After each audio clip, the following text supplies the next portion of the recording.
بسم اللہ الرحمن الرحیم۔ شروع اللہ کے نام سے جو بڑا مہربان اور نہایت رحم کرنے والا ہے۔ پیارے دوستو، پرانے زمانے کی بات ہے، کسی ملک پر ایک کام چور بادشاہ حکومت کرتا تھا۔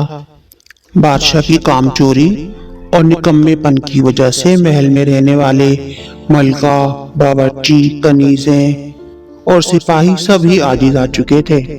بادشاہ کا تو بس ایک ہی کام تھا، ہر وقت کھاتے رہنا۔ بادشاہ کو نئے نئے پکوان کھانے کا بے حد شوق تھا۔ محل کے باورچی بھی بادشاہ کو نت نئے پکوان کھلا کر تنگ آ چکے تھے۔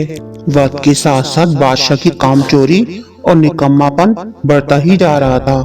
اب تو بادشاہ کا وزن بھی اتنا بڑھ چکا تھا کہ چلنا پھرنا بھی دشوار ہو گیا تھا۔ اب تو بادشاہ نے دربار میں بیٹھنا بھی چھوڑ دیا۔ اب وہ صرف اپنے پلنگ پر لیٹا رہتا اور آہستہ آہستہ بادشاہ بیمار رہنے لگا۔ اب تو بادشاہ کو کچھ بھی اچھا نہ لگتا۔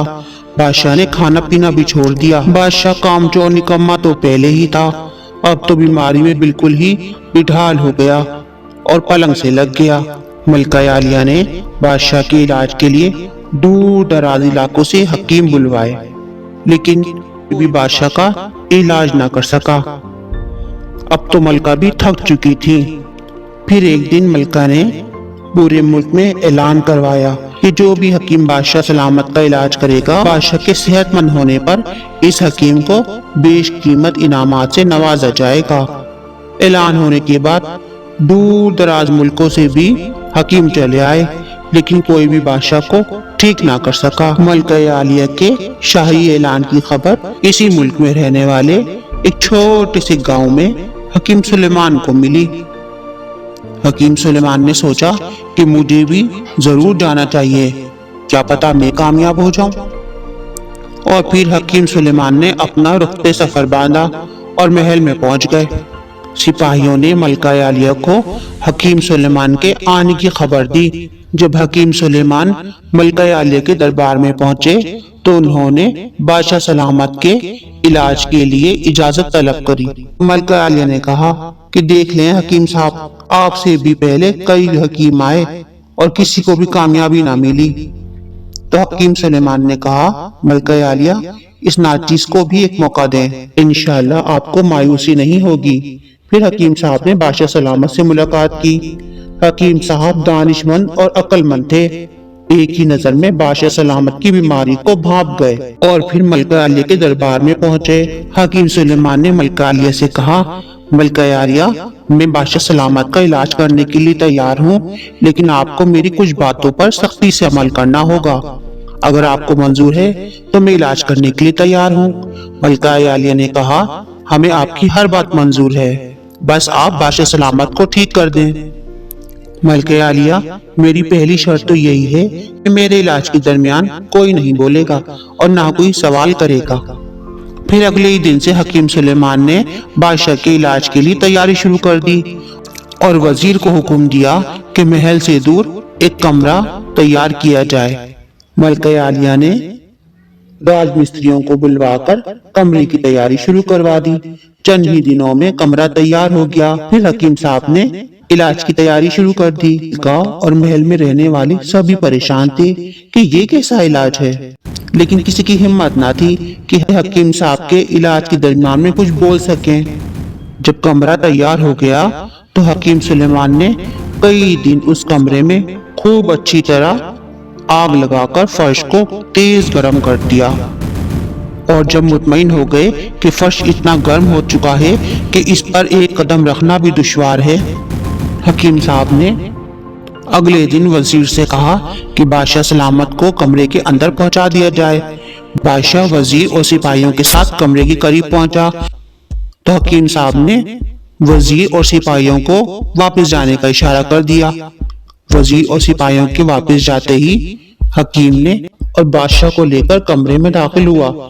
جیسے ہی بادشاہ کمرے میں داخل ہوا، حکیم نے باہر سے دروازے پر تالا ڈال دیا اور خود محل کی طرف چل دیا، اور وہاں جا کر وزیر سے کہا کہ 3 گھنٹے کے بعد بادشاہ سلامت کو تالا کھول کر کمرے سے لے آئیں، لیکن اگر اس سے پہلے وہاں کوئی بھی گیا تو بادشاہ کا علاج نہ ہو پائے گا۔ ادھر جیسے ہی بادشاہ نے گرم فرش پر اپنے قدم رکھے بادشاہ نے زور زور سے چلانا شروع کر دیا۔ بادشاہ 3 گھنٹے تک پورے کمرے میں پاؤں کو ٹک پٹک کر گھومتا رہا اور آخر تھک کر بیٹھ گیا۔ اب تو بادشاہ پسینے میں بھیگ چکا تھا۔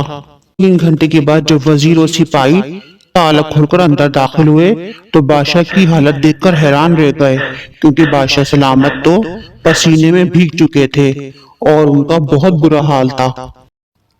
پھر بادشاہ کو محل میں لے جایا گیا۔ بادشاہ نے تو محل میں داخل ہوتے ہی حکیم سلیمان کے قتل کرنے کا اعلان نامہ جاری کر دیا، لیکن حکیم سلیمان کا تو کسی کو پتہ ہی نہیں تھا کہ وہ کہاں گئے۔ سب سپاہیوں نے بہت کوشش کی حکیم سلیمان کو ڈھونڈ لائیں، لیکن کوئی بھی انہیں ڈھونڈ نہ سکا۔ اور پھر جیسے جیسے وقت گزرتا رہا، بادشاہ سلامت اپنے آپ کو بہتر محسوس کرتے رہے۔ ایک دم سے ان کے اندر تر و تازگی آتی گئی اور بھوک بھی محسوس ہونے لگی۔ کئی مہینوں کے بعد بادشاہ نے پیٹ بھر کے کھانا کھایا۔ پیٹ بھرنے کے ساتھ ہی بادشاہ کی عقل نے بھی کام کرنا شروع کر دیا اور بادشاہ حکیم سلیمان کے انوکھے علاج کو سمجھ گیا۔ اب تو بادشاہ بھی سمجھ چکا تھا کہ یہ میری کوئی بیماری نہ تھی، بلکہ میری ہٹ دھرمی کامچوری اور نکما پن تھا جس نے میرا یہ حال کر دیا تھا۔ بادشاہ نے پورے ملک میں شاہی اعلان کروایا کہ جو بھی حکیم سلیمان کو ڈھونڈ کر لائے گا بیش قیمت انعامات سے نوازا جائے گا۔ اور پھر ایک دن حکیم سلیمان خود ہی چلے آئے محل میں، تو ملکہ عالیہ اور بادشاہ سلامت میں پوری گرم جوشی سے استقبال کیا اور ان کو بیش بہا انعامات سے نوازا۔ تو پیارے دوستو، یہ تھی ہماری آج کی کہانی۔